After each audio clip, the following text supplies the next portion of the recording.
Thiruvananthapuram Neyyattinkara കാഞ്ഞിരംകുളത്ത് school വിദ്യാർത്ഥിക്ക് സഹപാഠിയുടെ അച്ഛന്റെ ക്രൂരമർദ്ദനം. ക്ലാസ്സിൽ ബഹളം വെച്ച സഹപാഠിയുടെ പേര് ബോർഡിൽ എഴുതിയതിനെ തുടർന്നായിരുന്നു മർദ്ദനമുണ്ടായത്. സംഭവത്തിന്റെ CCTV ദൃശ്യങ്ങൾ പുറത്തുവന്നു.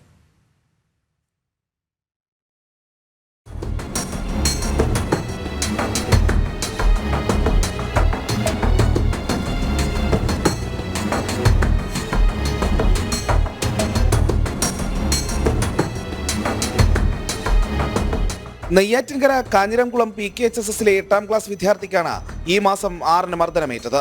സ്കൂളിന്റെ തൊട്ടുമുമ്പുള്ള റോഡിൽ വെച്ചായിരുന്നു KSEB ജീവനക്കാരനായ സോളമൻ എന്നയാൾ കുട്ടിയെ മർദ്ദിച്ചത്.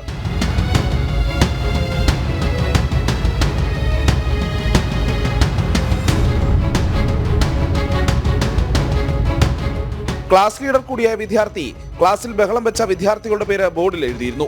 ഇതിൽ സോളമന്റെ മകന്റെ പേരും ഉൾപ്പെട്ടതാണ് പ്രകോപനത്തിന് കാരണം.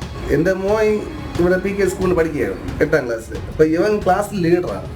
അപ്പോൾ അവൻ കുട്ടികളുടെ പേര് ടീച്ചറിന്റെ എഴുതുമല്ലോ, സ്വാഭാവികം. പേരെഴുതുന്ന സമയത്ത് ആ കുട്ടിയുടെ പേരുണ്ടായിരുന്നു പറഞ്ഞു. അതിന് അവൻ വീണ്ടും ചീത്ത വിളിച്ച് അത് ടീച്ചർ ചോദിച്ച ഒരു അടി എന്തോ കൊടുത്തപ്പോഴേ അവൻ്റെ അച്ഛനോട് പറഞ്ഞിരിക്കുന്നു. നമ്മളോട് അറിഞ്ഞിട്ടില്ല. അച്ഛനോട് പറഞ്ഞ് പിള്ളേർ സ്കൂൾ വിട്ട് വരുന്ന വഴിക്ക് അയാൾ തടഞ്ഞു നിർത്തി പിള്ളേനെ മൃഗീയമായിട്ട് അടിച്ചു.